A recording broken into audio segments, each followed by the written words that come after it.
Jessica Jones, one of the creepiest abilities in Marvel Comics, belongs to Purple Man, also known as Killgrave. Instead of relying on strength or tech, he has this pheromone-based mind control that lets him override the will of anyone who can hear him. With just a simple command, he can force people to act against their own morals, instincts, or even their will to survive, basically turning them into extensions of whatever he wants. At one point, Jessica Jones tries to stop him, but ends up falling under his control herself. Once that happens, she completely loses her autonomy and becomes fully obedient to his commands. He makes her commit crimes for him and manipulate other people using her strength and skills however he sees fit. And it doesn't stop there. Purple Man also forces Jessica to act like she's emotionally attached to him, creating the illusion that she is willingly in a relationship with him. To everyone else, it looks like she chose to side with him, when in reality, every action she takes is being dictated by something she can't fight back against. What makes it even worse is that she believes she's making her own choices for most of that time. His powers suppress her awareness of the manipulation, so she generally thinks she's acting on her own free will. That makes it nearly impossible for her to separate who she is from the things she was forced to do. Eventually, Jessica manages to break free from his control and take her mind back, but the trauma doesn't just disappear. She's left with the memories of everything she did while under his influence, knowing she hurt people even though she couldn't stop herself. And even after escaping, she struggles with guilt over actions that were never really her choice. Being turned into someone else's weapon leaves psychological scars that affect her relationships and the way she sees heroism moving forward.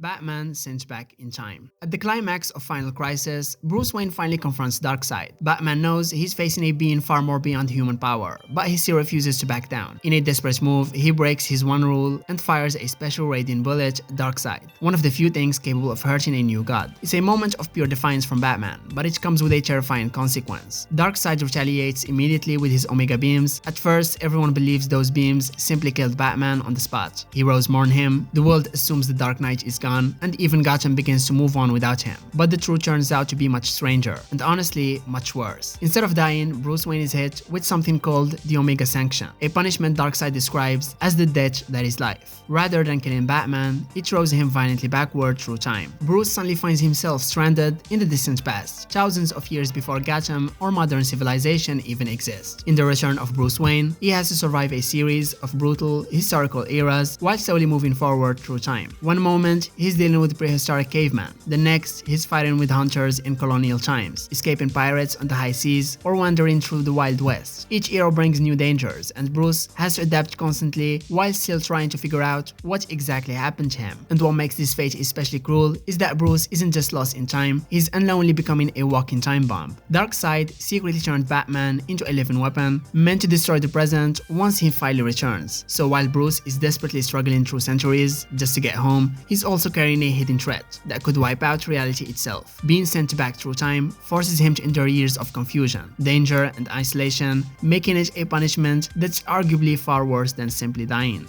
Silver Surfer. Long before he became the Silver Surfer, Norrin Radd was just a normal man from the peaceful planet of Zenla. When Galactus showed up to devour his world, Norrin made an impossible decision. To save his people from being wiped out, he offered to serve Galactus in exchange for Zenla's survival. Galactus agreed, transforming him into the Silver Surfer by granting him the power Cosmic, which allowed him to travel across the universe in search of planets for Galactus to consume. But the change wasn't just physical. To make sure Norrin would stay loyal, Galactus suppressed parts of his emotional identity, including his empathy, guilt, and moral hesitation. He wasn't a man making tough choices anymore. He became a tool. His job was to scout out inhabited planets for Galactus, knowing full well that entire civilizations would be erased the moment he led his master there. The Silver Surfer didn't personally destroy those worlds, but his role made their destruction unavoidable. By marking life-filled planets and guiding Galactus toward them, he was directly responsible for the deaths of billions of beings across the cosmos. Entire cultures that had existed for centuries were wiped out in moments, all because he had chosen to save his own home. Eventually, when Galactus arrived on Earth, something changed. Being around humanity slowly started bringing him back pieces of Norrin's suppressed conscience. Seeing acts of compassion and self-sacrifice reminded him of who he used to be, and he ultimately turned against Galactus, helping Earth's heroes drive him away. That act freed him from being the herald of Galactus, but it also left him stranded on Earth, now fully aware of everything he had done. With his emotions restored, he was forced to live with knowledge that countless worlds has been destroyed because of him. Even after regaining his freedom, the guilt never went away. Saving Zenla had come at the cost of entire species, and that burden followed him long after he stopped serving Galactus.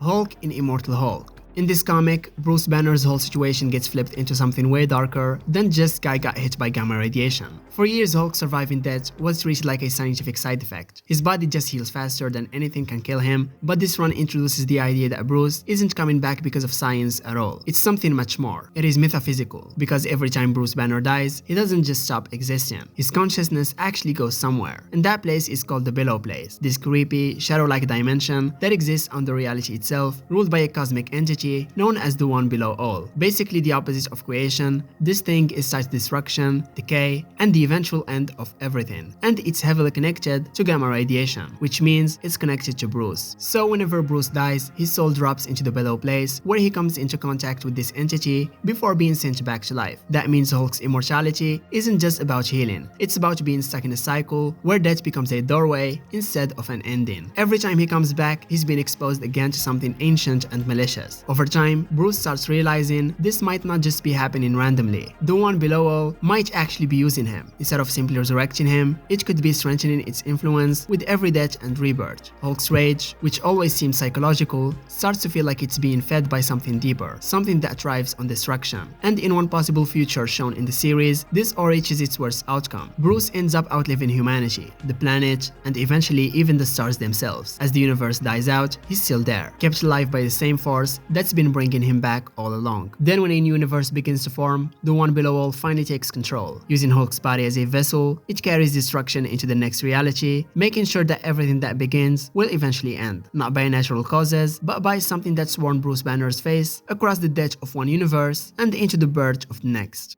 Wilson Fisk. In the dystopian future depicted in Spider-Man Reign, Wilson Fisk, better known as the Kingpin, suffers a fate that strips away everything that once defined him. Formerly the most powerful crime lord in New York City, Fisk built his empire through control, intimidation, and influence. He was a man who ruled the underworld with absolute authority, commanding both fear and loyalty in equal measure. By the time of Reign, however, Fisk is no longer an active player in the city's criminal landscape. Under the authoritarian rule of Mayor Waters, surviving supervillains are captured and kept as symbols of the regime's dominance. Kingpin becomes one of the most prized examples, not as a threat to be neutralized, but as a reminder of the order that has replaced chaos. Fisk is confined within a vault and kept alive through life support equipment. Age and deterioration have left him physically weak and unable to act. The once commanding figure who could influence entire criminal networks is now dependent on medical systems to maintain even the most basic functions of survival. On the anniversary of the regime's takeover, Mayor Waters has Fisk brought out before an audience. During these displays, he openly taunts the former crime lord, eating in front of him and describing how the city has changed in his absence. Fisk is unable to respond verbally, forced to observe the transformation of New York without any means of influence. Despite his condition, Fisk remains conscious. The narrative suggests that he retains an awareness of his surroundings, witnessing the erosion of the power and control he once wielded. His continued survival in the state turns him into a living symbol of defeat, preserved not for redemption, but as a demonstration of what happens to those who once ruled the city from the shadows. Being Lord Deathman. This villain originally appeared decades ago as a strange, almost forgotten enemy of Batman. For years he remained a very obscure character that most readers barely remembered, but when writer Grant Morrison revisited the character during the run of Batman Incorporated, he turned Lord Deathman into something much darker. This villain's entire power revolves around one terrifying ability. He simply cannot die. No matter what happens to him, like stabbing, burning, crushing, or even seemingly fatal injuries, he always eventually comes back to life. At first that might sound like an incredible advantage, but it also makes him almost impossible to deal with. Killing him doesn't work, and locking him up isn't much better because he can eventually escape or regenerate. From Batman's perspective, that creates a huge problem. How do you permanently stop someone who literally can't stay dead? After Lord Deathman pushes things too far, Batman comes up with a brutal but effective solution. Instead of trying to destroy him, Bruce decides to remove him from the world entirely. He captures the villain, locks him inside a steel trunk, and launches it into space. With no way to escape and no planet nearby to land on, Lord Deathman is sent drifting endlessly through the cold vacuum of space. That punishment might actually be worse than death, because Lord Deathman can't truly die. He is stuck floating through space forever, trapped inside a box with nothing around him except darkness. He can't escape, can't reach Earth, and can't end his suffering. In a twisted way, his greatest power becomes his worst curse, from eternal life into eternal imprisonment among the stars.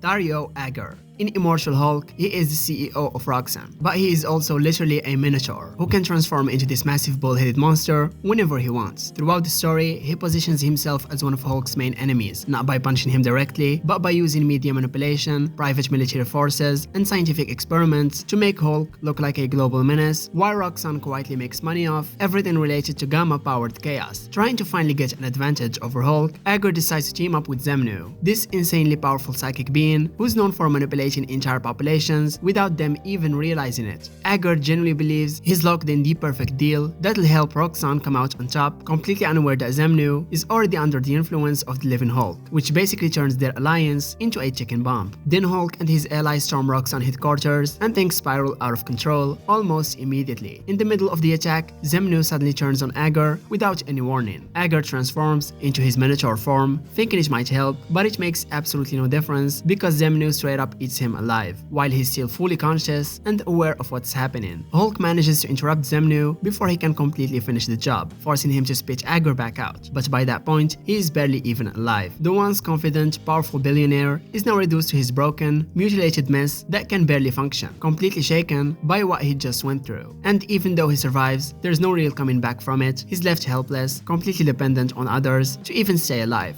Bullseye. In Daredevil 2013 issue 27, Bullseye experiences a resurrection that brings him back from death. But there's a cost. After being killed during Daredevil's leadership of the Hand, his longtime ally Lady Bullseye uses dark magic to restore his life. The ritual succeeds in reviving him, but the process does not return him to the lethal condition that once made him one of the deadliest assassins in the Marvel Universe. Bullseye awakens alive, yet almost completely immobilized. The resurrection leaves him paralyzed, unable to move or respond to external stimuli. His nervous system is so severely compromised that he cannot feel touch, hear sound, or even speak. Only his eyesight remains intact. He is fully conscious of his surroundings, capable of observing what happens around him, while lacking any ability to interact with it. In an additional blow, an acid attack leaves him blinded, mirroring the injury that shaped Daredevil's own origin. And this removes the final sense that connected him to the outside world. Although Bullseye eventually regains mobility in later storylines, he remains in this incapacitated state for years. During that time, survival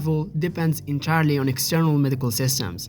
Wally West accidentally becoming a mass murderer. After being absent from the DC Universe for years following the New 52 reboot, Wally finally returned during DC Rebirth. Fans were excited to see him back, but the character was clearly struggling. Wally felt disconnected from the world, haunted by memories of the life and family he once had, but could no longer reach. The emotional weight of everything he'd lost pushed him into a deep mental crisis. Because of that trauma, Wally ends up at Sanctuary, a secret facility designed to help heroes and even some villains deal with psychological pain. Sanctuary acts like a therapy center where characters can talk about their fears, regrets, and emotional struggles, away from the public eye. Wally isn't alone there. Many well-known heroes are seeking help too, but things suddenly go horribly wrong when a massive tragedy occurs, and the bodies of multiple heroes are discovered inside the facility. At first, the investigation focuses on survivors like Harley Quinn and Booster Gold, who both appear suspicious because they were present when the massacre happened. However, the truth turns out to be much darker and far more heartbreaking. While inside Sanctuary, Wally secretly reads the therapy recordings of other heroes. Hearing the pain and trauma of so many people overwhelms him emotionally, and he loses control of his connection to the Speed Force. In that moment of emotional collapse, a massive burst of Speed Force energy erupts from Wally and accidentally kills everyone around him. The realization of what he's done completely destroys him. Instead of immediately admitting the truth, Wally panics, stages the scene to look like a murder investigation, fakes his own death, and tries to fix everything using time travel. And what makes this story so tragic is that Wally never meant to hurt anyone. In a single, uncontrolled moment, he accidentally became responsible for the deaths of dozens of fellow heroes.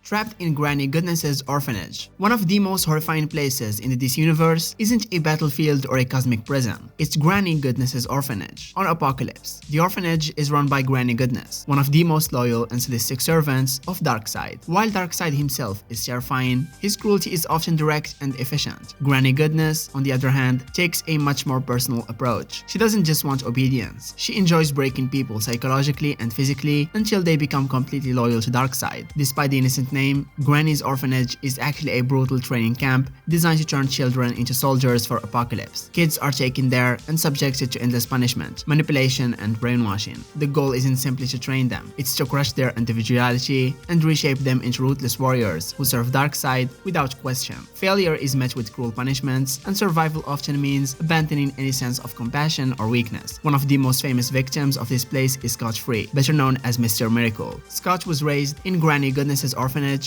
from childhood as part of a political exchange between Apocalypse and New Genesis. Growing up there meant constant torture, psychological abuse, and relentless attempts to break his spirit. The trauma from that upbringing followed him for the rest of his life, and many stories, especially Mr. Miracle by Tom King, show how deeply those experiences scarred him. So this orphanage is about slowly destroying who someone is. Prisoners aren't simply locked away, they are systematically broken down until nothing remains except obedience to Darkseid. For many victims, death would honestly be the easier outcome, because being trapped there means enduring endless cruelty while someone deliberately tries to erase your identity piece by piece.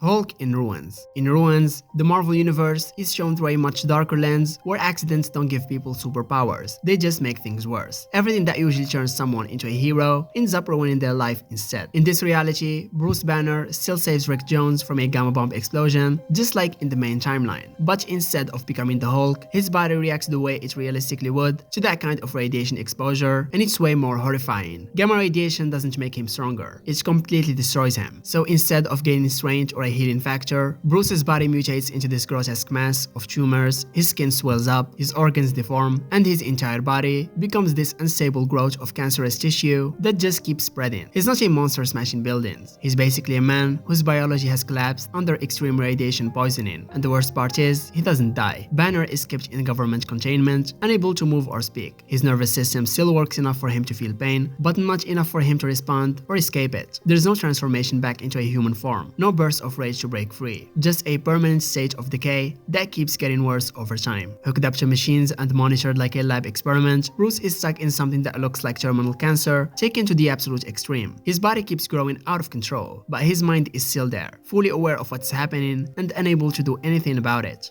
Imprisoned by the anti-life equation. The anti-life equation was treated like a mysterious concept that villains talked about, but readers didn't fully understand. Everyone knew that Darkseid desperately wanted it, and that it had something to do with controlling life itself. But it wasn't until Final Crisis that fans finally saw what the equation actually does, and it turned out to be far worse than simple mind control. When Darkseid finally unleashes the anti-life equation on Earth, it spreads across the entire planet like a virus. Anyone exposed to it instantly loses their free will. But it's not just that people are hypnotized or manipulated. The equation basically erases a person's ability to choose anything for themselves. Their thoughts, actions, and decisions all become extensions of Darkseid's own will. Instead of billions of independent humans, the planet becomes filled with living puppets, controlled by the ruler of Apocalypse. People are still alive, still breathing, but they no longer truly exist as individuals. They become part of a massive system where Darkseid's will is the only thing that matters. In Final Crisis, billions of people fall under this control, turning Earth into a world of enslaved minds, serving the Dark God's vision of absolute domination. Once someone is trapped by the anti-life equation, breaking free is incredibly rare. Only a handful of heroes manage to resist or reverse its effects, and even that takes enormous effort and sacrifice. For everyone else, the experience is like being imprisoned inside your own body for years, aware of what's happening but unable to stop it.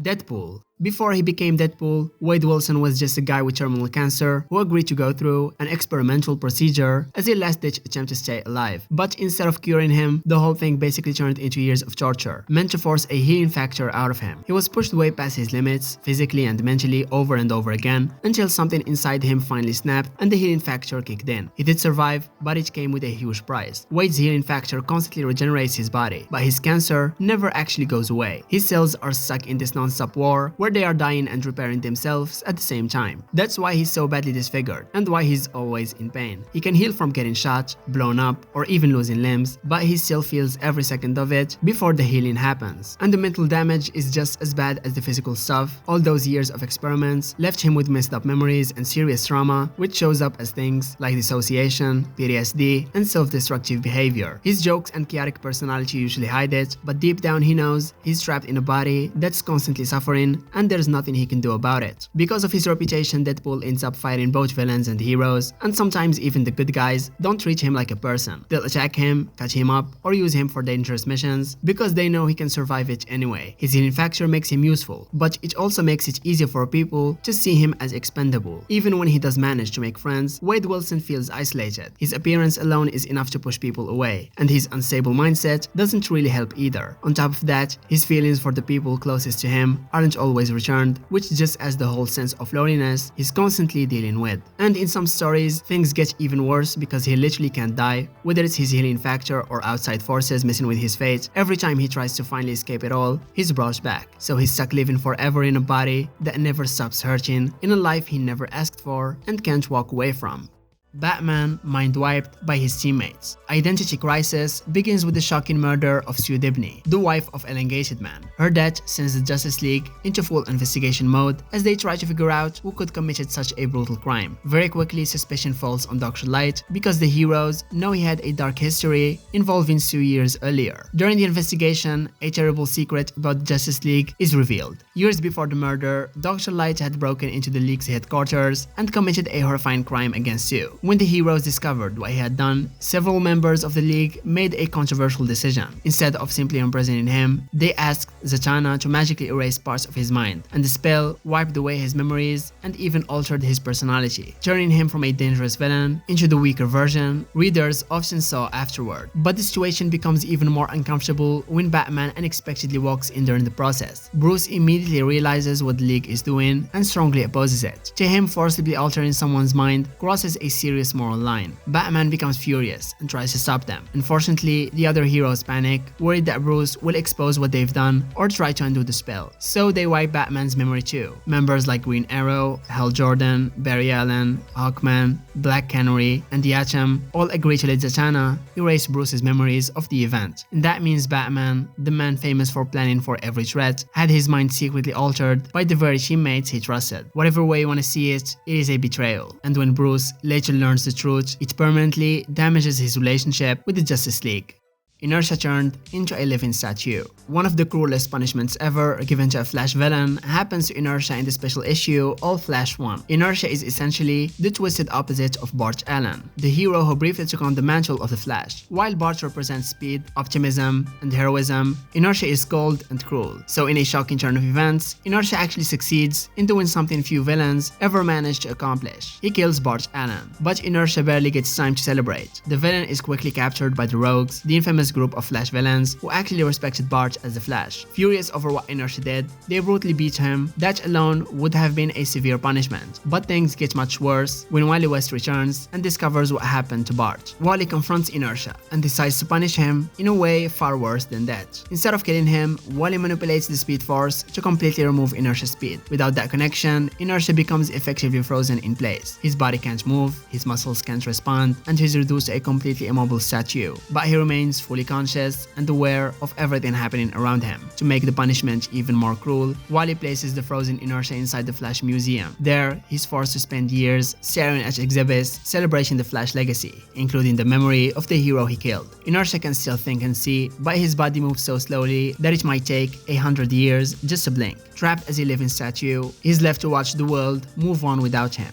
Resurrected as skeletons. One of the most shocking moments in Justice League history happens during the storyline The Obsidian Age. After a time travel mission goes wrong, the core members of the Justice League suddenly disappear for an entire month. With the world still needing protection, the League has to reorganize. Leadership falls to Nightwing, who steps up and forms a temporary new team to keep things running while they try to figure out what happened to the missing heroes. The replacement lineup includes characters like Green Arrow, Hawkgirl, The Atom, Firestorm, Major Disaster, and Jason Blood. Their mission is to find where the original League members went. When Nightwing finally tracks them down, he's confronted with what appears to be their skeletal remains. The bodies of legends like Batman, Superman, and Wonder Woman looks like they've been dead for centuries. In comics, that doesn't always mean the end, but at that moment, it genuinely seems like the Justice League is gone for good. And the story plays its weight for a while, making readers wonder if the League truly died somewhere in the distant past. The mystery grows even darker as the heroes learn that ancient forces and forgotten magic are involved involved in what happened to them, and eventually the truth comes out. The powerful sorceress, Gamimnai,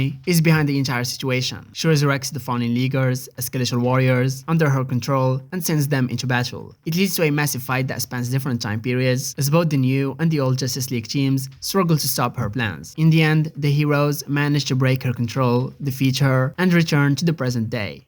Professor X was forced to kill hundreds of civilians. One of the darkest moments in X-Men history starts with the creation of Onslaught, a psionic entity formed from the combined minds of Professor X and Magneto. After Xavier forcibly shut down Magneto's mind in a desperate attempt to stop him, he unknowingly absorbed all of Magneto's rage, hatred, and trauma into his own psyche. Over time, those emotions mixed with Xavier's own buried fears and frustrations until they eventually formed into a separate psychic presence hiding inside his mind. Unlike most villains, Onslaught wasn't something Charles could fight physically. It existed within him as a manifestation of his darkest thoughts, slowly influencing him from the inside. As the entity grew stronger, it started wearing down Xavier's moral limits, pushing him toward actions that went completely against everything he had spent his life believing in. While under Onslaught's influence, Xavier was forced to act in ways that betrayed his entire dream of peaceful coexistence between humans and mutants. His telepathic powers were turned against both allies and innocent people, even leading him into confrontation with his own students. During this time, his compromised mental state caused serious damage. Civilians were subjected to telepathic attacks that resulted in massive casualties. These weren't choices he made willingly, but the result of an internal battle where his autonomy had been overridden by something born from his own suppressed emotions. Eventually, Onslaught separated from Xavier's mind and became its own entity, allowing Charles to regain control of himself. But that didn't undo what had already happened, and the people who died while he was under its influence were still gone. Even after Onslaught was defeated, Xavier had to live with knowledge that his own mind had been used to harm the very people he always wanted to protect. Immortal and dismembered. One of the most disturbing fates in the Sandman belongs to Orpheus, the immortal son of Dream and the muse Calliope. Inspired by the figure from Greek mythology, Orpheus begins as a passionate and talented musician who becomes involved in a tragic chain of events. Without going too deep into spoilers, his story eventually leads him into conflict with powerful forces and ancient rituals that end in a horrifying act of violence. During that moment, Orpheus is brutally torn apart, his body dismembered and scattered into separate pieces. Normally, something like that would mean instant death, but Orpheus possesses immortality, which turns the situation into something far worse. Instead of dying, he remains completely conscious through the entire ordeal. He experiences every moment of the mutilation and then continues existing afterward, despite his body being reduced to pieces. Orpheus is eventually kept as little more than a collection of preserved body parts, sometimes literally stored on a shelf, yet he's still alive, still aware, and still able to speak with people who come to visit him. Over time, he even seems oddly calm about his situation, carrying conversations as if this bizarre state of existence is simply part of his life now. But the calm attitude doesn't make the fate any less horrifying. Being immortal means Orpheus cannot escape what happened to him. He can't die, can't heal, and can't return to a normal body. So he is forced to continue existing indefinitely in this mutilated state. Rachel Summers. In one of Marvel's darkest alternate timelines, Rachel Summers, the daughter of Cyclops and Jean Grey, didn't grow up to be a hero right away. She lived in a future where mutants were being hunted down by the government, and when Xavier's school for gifted youngsters was attacked and destroyed, Rachel was captured before she could even fully understand what was happening around her. Her powers were suppressed, and she was handed over to someone far worse. Rachel was taken to a hub, the man in charge of the government's Hound program, a facility that turned mutants into living tracking weapons. Instead of keeping mutants locked up, his goal was to break them down mentally and use them against their own kind through psychological conditioning and brutal experimentation. Rachel went through heavy brainwashing. Her memories were messed with, her will was suppressed, and her sense of identity was slowly torn apart until she wasn't really making her own choices anymore. She was just following programming. Under Ahab's control, she became one of his hounds. Mutant hunters sent out to track down other mutants with the X gene. Using her therapeutic abilities, she was forced to hunt down people in hiding, many of whom ended up captured or killed because of her actions. She wasn't fighting villains, she was hunting victims, and because her powers were still there, she was terrifyingly good at it. Eventually, her psychic strength started pushing back against the conditioning. As her powers grew stronger, pieces of her real self began to come back, letting her finally break free from Ahab's control. But escaping didn't erase what had already happened. Rachel remembered everything, every mutant she helped capture, every mission she carried out. Even after regaining control of herself, she carried the emotional weight of her past as a hound. It left her deeply distrustful of authority and extremely protective of mutant kind, not just because of what was done to her, but because of what she was forced to do to others. For Rachel Summers, surviving didn't mean freedom. It meant living with the fact that she had been turned into a weapon against her own people. Dr. Simon Hurt, buried alive. Hurt isn't just another enemy of Batman. In Grant Morrison's Batman and Robin, he's revealed to be a twisted ancestor of Bruce Wayne who became obsessed with dark rituals and demonic forces. Through his connection to the mysterious entity Barbatos, Hurt gained a form of unnatural immortality. At first that might sound like a powerful advantage, but in the end, it turns into a horrifying curse. After another clash with Batman, Hurt manages to escape and believes he is still in control of the situation. But then he runs into someone even more unpredictable, and that's the Joker. The encounter quickly turns into one of the most bizarre and cruel moments only the Joker could create. In a darkly absurd twist, Hurt slips on a banana peel, breaks his neck, and ends up paralyzed. Instead of killing him outright, Joker decides to make the situation far worse. The Joker sprays him with Joker venom, the toxin that forces victims into uncontrollable laughter while their bodies shut down. But the real cruelty comes next. Rather than finishing him off, the Joker buries Hurt alive underground. Normally that would mean a slow, terrifying death, but Hurt's immortality makes the situation infinitely worse. Because he can't truly die, Dr. Hurt is left trapped beneath the ground, paralyzed, and poisoned by Joker venom, forced to laugh endlessly in the darkness. He can't move, can't escape, and can't even die to end his suffering. As far as readers know, he's still buried somewhere, conscious and laughing forever.